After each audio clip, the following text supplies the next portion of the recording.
What have you got? What's in your head? What's on your notepad?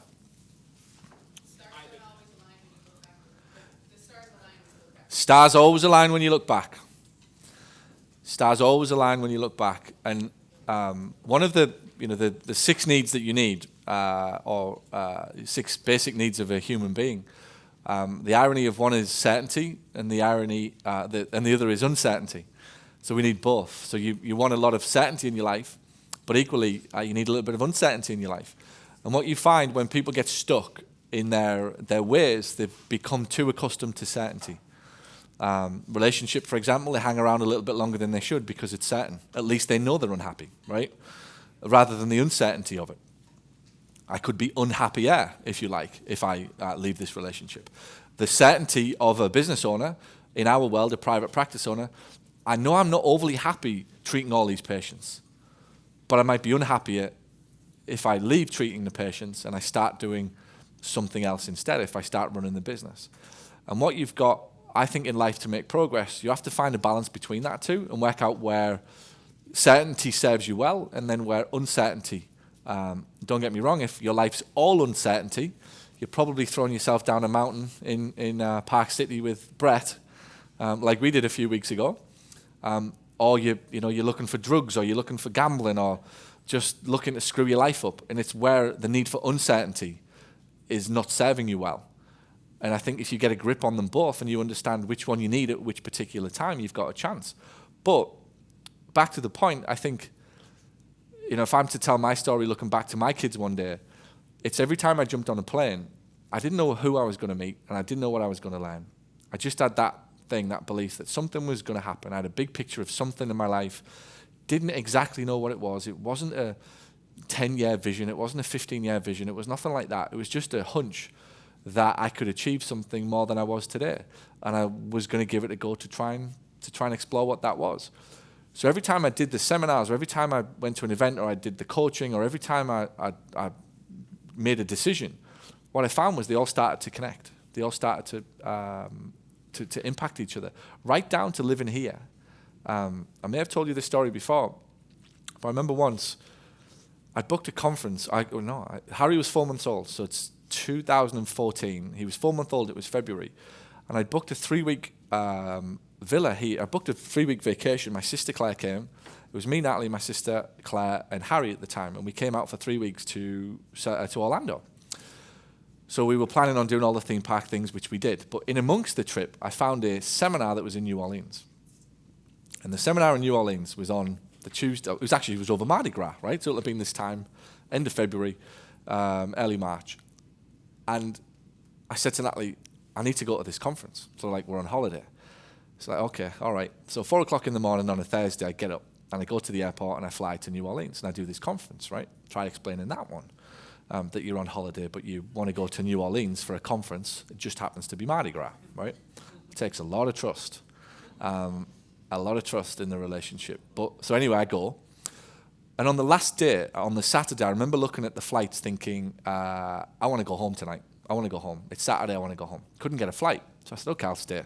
Or for whatever reason, I stayed. I think I could get the flight, but for whatever reason, I stayed. I thought, let's just stay and see what happens. So anyway, the next day, I'm in the Sheraton Hotel in New Orleans on the main strip. For those of you who live anywhere close, you'll know which one I mean. Huge, towering hotel on the main strip there. I actually got to watch the carts coming past. It was fantastic that Saturday night. So the Sunday, you know what I mean, Amber? Yeah.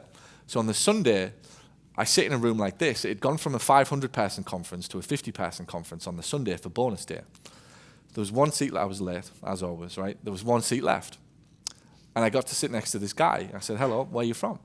And he said, well, I'm from England, but he said, I live in Celebration. I said, oh. I said, that's interesting, because I've always wanted to live in Celebration. Tell me what it's like.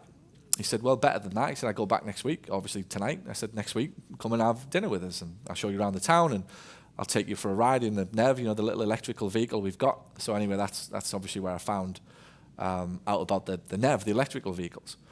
But then fast forward 5 years, obviously I keep in touch with this guy.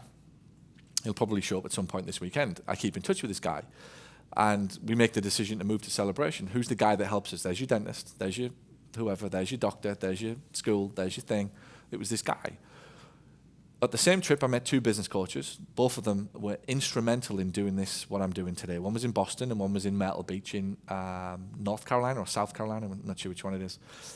But both of them were hugely impactful in my life, that I stand by it to this day, that if I didn't meet those 2, I'd have figured it out, but it would have took a lot longer. But I'd made the decision to go to this conference, and I had no idea what I was going to get. Ultimately, I found 2 people to help me run a now huge business globally, and secondly, or get it off the ground, and secondly, I met a guy that helped us settle into a life that I didn't even know I was going to live. How cool is that, right? So did I lose a few days with the kids? Yeah. Do I regret it? No. Look at what, right now today, my kids are at a porch and yard sale. Like, what the fuck, like in the middle of March? My kids should be freezing their nuts off right now in the middle of England, right? Miserable, right? Watching fucking TV all day, right? Today I can't keep up with them. They're at basketball, they're at porch and yard sale, then they're at some party at the local community thing at 4 o'clock. Like, I was like, will I see you today? Natalie's like, well, if we get chance, Paul, we'll come and see you. I'm like, all right, that's good enough for me. Like, that's good enough for me. Their life is fantastic. And if you look at it today and you think, well, that's all right, that's cool for you or that's good for you, I always have to tell you those stories, because that's ultimately what is the reason that I'm doing what we're doing today as a family, as a unit. There was a little bit of a risk took that I didn't know for certain, but I backed myself that when I was there, I'd find it. And then I'd take action on it when I come back. So the stars have to line up. And if you study any of Steve Jobs' stuff, that's one of his quotes. If you read any of his books, he'll talk about it, that the stars don't align. And all of the kids today, they all want certainty, and the governments and everybody are pushing you for don't do this unless this happens, and make sure you get paid, make sure this. It's like, why don't we just go into a few things with a bit more openness about what might happen, a bit more possibility thinking rather than certainty thinking. And if I just go into it with certainty thinking, well, I'll find probably what I'm looking for. I'll find my $20 an hour, or I'll find my one thing today that you need, which is great. But what if we go into it with a bit more of an expansive view of what might happen? Who might I meet? Where could this go?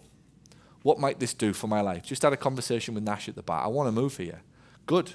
Come on in, right? The sun shines. There's plenty of fucking houses. Come on in, right?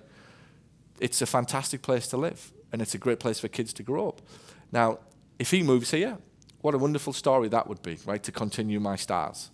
That all of a sudden you're starting to impact. And it might not be that he moves here, but I just described very simply what my plan was. I wanted to build a business, a physio business, big enough that could fund a lifestyle where I could spend 8 to 10 weeks of the year not in celebration, in and around this area with my kids. I wanted to do Easters at Disney. I wanted to do summers at Disney, Christmas at Disney, all that type of stuff. So I set about building a physio business that could make enough money to do that. And I did. Like, it got to that point, but because I knew what I'd wanted. I'd been inspired by coming out with my parents as a kid, and I knew that that was what I wanted to do. So then the only question was, how do I build the business in such a way that I can do it? But really, it was never about the business. It was, can I think big enough? Like, can we pull this off? Because for 2 kids like me and Natalie from Hartlepool, that's not normal. Like, that you have a second life in America. Like, that just isn't the normal thing to do. So I had to change my thinking. I had to upgrade it. I had to be around people that challenged me. I had to be around people that, why are you talking like that? Like, why are you talking about being Superman? What the fuck do you want to be Superman for? It's like, yeah, you're right. Why do I want to be Superman? Why do you keep asking me the same thing 6 times? Why don't we ask why it hasn't happened? Well, that's a good question. Right? And if I had that conversation with a typical guy on the street, I'd be fighting with everybody. Right? I would. I'd be having an argument with every man and his dog about that type of thinking, because it's all right for me, right? They look at me and go, it's all right for you. This, that, and it's like, well, it's not all right for me. This thing that you see today is a consequence of all of that. Let's talk about that, not this. Let's not focus on that glorify the effect again of what you see. Let's shine a spotlight on the cause, and let's have that conversation about the people that I hang out with, the time away from the kids, the decisions I had to make, the money that we had to invest, so that in the end the stars could line up for me. And they're still going to line up. And if I tell the story in 10 years, there'll be more of them attached. So if you keep that possibility thinking rather than just the certainty thinking, you've got a chance of some wonderful things happening to you. I firmly believe that every one of us is getting opportunities, no matter what. Every human being on earth is getting an opportunity. All at different levels, depending upon where we are and where we're starting from. But all of us are getting a door. There's no way that you're going to live for 80 years. What's the average age? 88, 84, whatever, right? There's not a chance that you're going to live for that period of time where you didn't get an opportunity. Whether that opportunity was a $12 an hour job in McDonald's, in fact, whether the opportunity is a $12 an hour job in Disney, that you end up being the director of the park 10 years later, which is a true story. The girl who showed me round on the keys to the kingdom, she said, this girl showed us the picture of the lady. She's now director of the park. She started out in my job 25 years ago. She took the opportunity, right? And again, I think people, they're looking for the big thing too quick. And what they're not seeing is all of the little steps, that if you just have the discipline to take them and you just do them really well, you've really got a chance of something big happening. The compound effect. You've seen my universe today. That's a compound effect of 10 or 12 years worth of decisions. I couldn't have in a million years predicted this. But at every step, I had a bit more belief, a bit more confidence, good people around me, wise enough, if you like, to know what my weaknesses are and to try and mitigate them by other people in my life. I know I'm a bit eccentric and I know I'm a bit whatever, right? So I'll build people into my life to stop me from doing that shit. I know that we're going to have a little bit of cash floating around. So we will open 6 bank accounts to stop me from fucking spending it. And at least there has to be conversations about not spending it or spending it rather than the impulsiveness of going and doing it. So I think at every point, if you can get in your life, where could this go? Who might I meet? Who might I see? Rather than what will I get? The question that always winds me up is, what's the content? I'm like, for fuck's sake, are we still at this level? Like, are we really at this level still? Like, the fact that you're asking that question is the reason you need to be here. Like, that's honest to God my answer to anybody. I have very little patience now with BS. And that's one of the things that I hear. That somebody says, I'm only coming, what's the content? Let me see the curriculum. Oh, really? Are we at that level? Like, it's so fucking binary, it's untrue. It's red or black. Like, that's not what we're here for. We're here for possibility thinking. Who cares what the content is? How good do you feel already? You've already had good conversations. You've already been inspired. That's what we do, and that's what it's about. How many times can you put yourself in a situation where good things can happen? And these are the environments for it. So what else? Accountability. Accountability. What's the thing that kids get all of their life, or the first 10 or 12 years of their life? Accountability. When do you feel the most successful? Do you remember how easy it was as a kid to be successful? All you had to do was draw a picture and it went on the fridge. Remember? I mean, it was so easy to be successful as a kid. And you felt successful as a kid, right? And then this big bad world called adulthood comes along. What happens when adulthood comes along? Accountability goes out the window. There isn't any. People are running from it. It's the plague. It's like, I don't want accountability. I don't want to be told what to do. You can't tell me. Nobody wants to hold me accountable. And I just want to be a free spirit and I want to do my own thing. Well, good for you. Watch what happens to your life. It'll be a disaster. It will be a train wreck because it's not possible for anybody that you admire. The irony is that the same people who are running from accountability are admiring somebody on Monday Night Football who's been held accountable all week. The same people that you are admiring, singers, performers, actors, whoever, they're being held accountable all week. And I can't work out how that disconnect has happened. That the thing that we need in our life the most, assuming we want to be successful, is a level of accountability. And I just ratchet it up at every point. I just look for, how can I get another one? How can I get another level of accountability? Because I realize that that's the window to more success. It's probably not going to be write another book. It might be. It's not going to be do another seminar. But it will be more accountability. Because if I get that, I'll back myself to do whatever it is I need to do. But you remove that from your life, you're in trouble. And that's where most people are. When you look at somebody who fails to achieve what they want, I promise you, it's that they've run from accountability. And you show me somebody who is achieving what they want, they'll be backed by levels of accountability. In however you want to call it, there'll be some level of accountability that is past just themselves. Bake it into your life. Bake it into your kids' life. Make it the most amazing thing, not something to run from, not something to hide from, not something that's bad, not something that's good. It's just the most amazing thing that you'll need to get yourself a chance of whatever it is you want to achieve. What else? A couple more. Why hasn't it happened? You like that one? Again, it's brutal. We can sit here for 6 times with my kids and go, okay, Dad, I failed my homework, or Dad, I didn't pass the test. Can you help me pass the test? Right, let's go straight for here's the algebra, or here's the whatever. Well, let's have a conversation about why you didn't pass it for the first time. What went wrong? It probably wasn't the teacher. It probably was that you didn't spend enough time. You went to your room, but you were playing Minecraft with Barry till 2 o'clock in the morning instead of actually focusing on the thing that you want.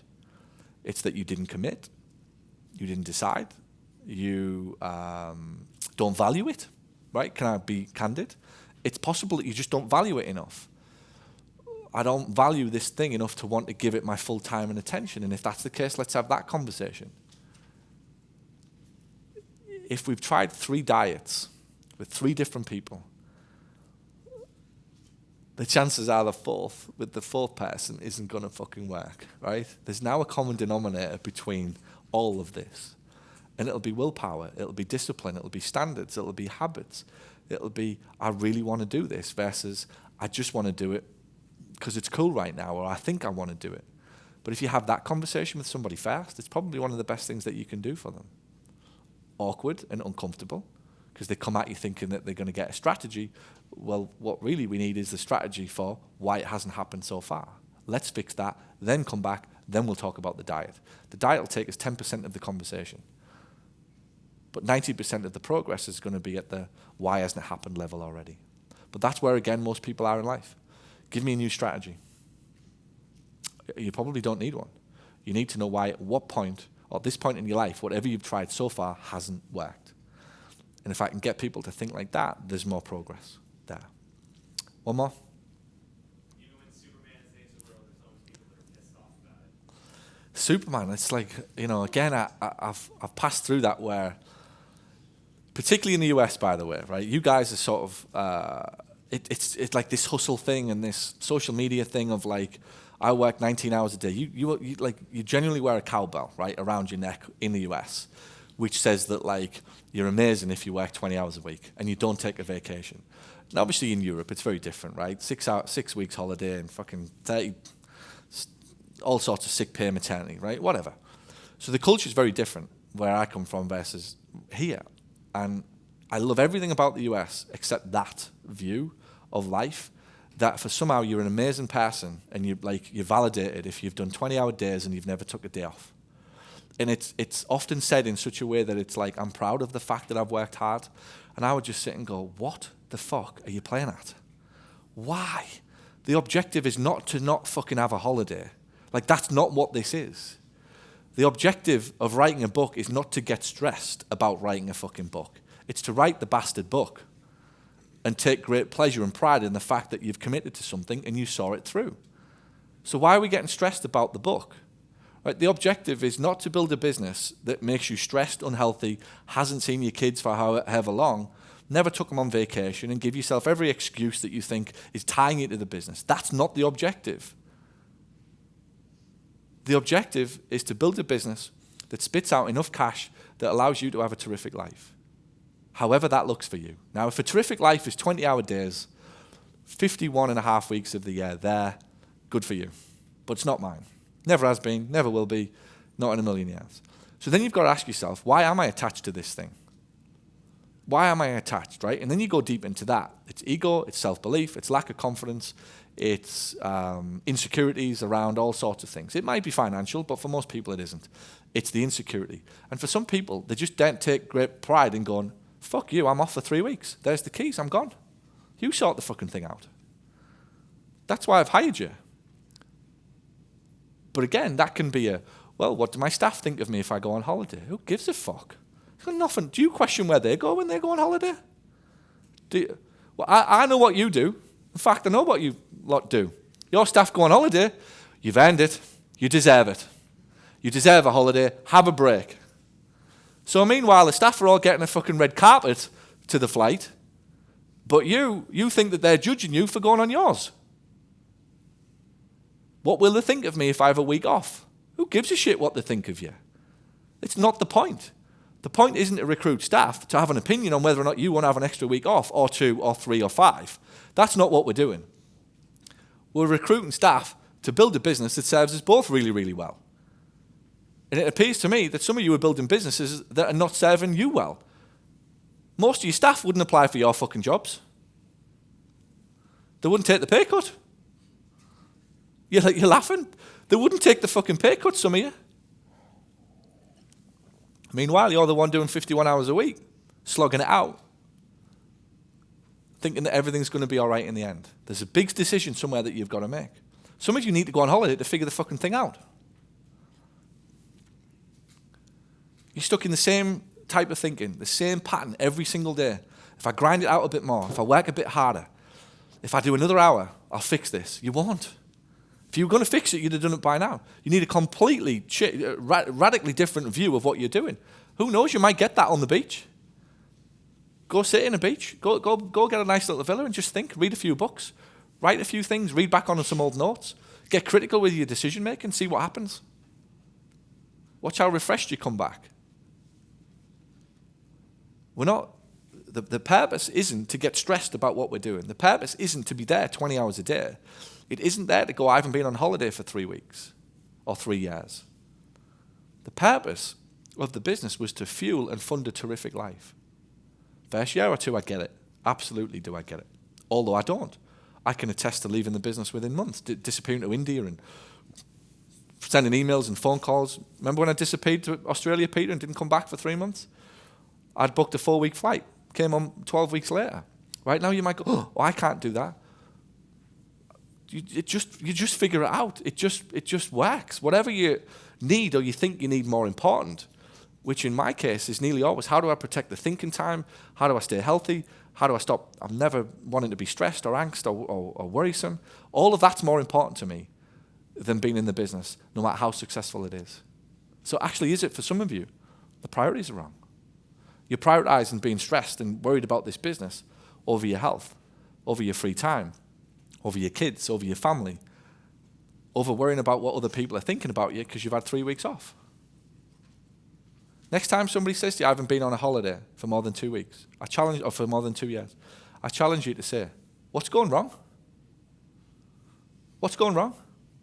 There must be something going wrong in your life if you haven't been on holiday for 2 years with your kids as a business owner. But what we do is we'll go, oh, I'm the same. I haven't been on holiday for 3 years. Right? And on and on and on this struggle goes. Much like the Superman thinking. You're amazing because you're Superman. No, you're not. Something's going wrong. I get it. I get it at the surface level, but something's going wrong. Now, I can pat you on the back, or I can go, should we have a conversation about how not to be Superman? Because I think you'd probably enjoy that life a bit more. And isn't that why we're here? It's nearly all in the way that you see everything. But mindful of all of the conversations that are going on around you that are constantly just sucking you back into feeling like being Superman is cool. Meanwhile, the kids are sat there going, well, when's our turn? When are we going on holiday?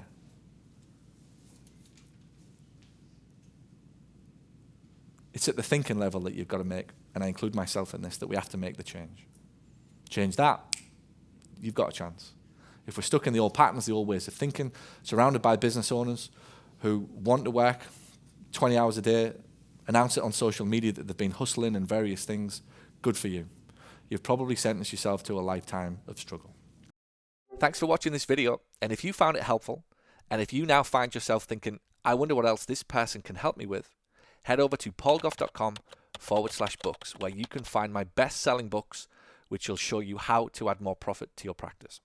Or send an email to paul@paulgough.com to ask about how we can help you accelerate the growth and profitability of your clinic. And by the way, if you know anybody who would find this helpful, please share this video out. Thanks so much.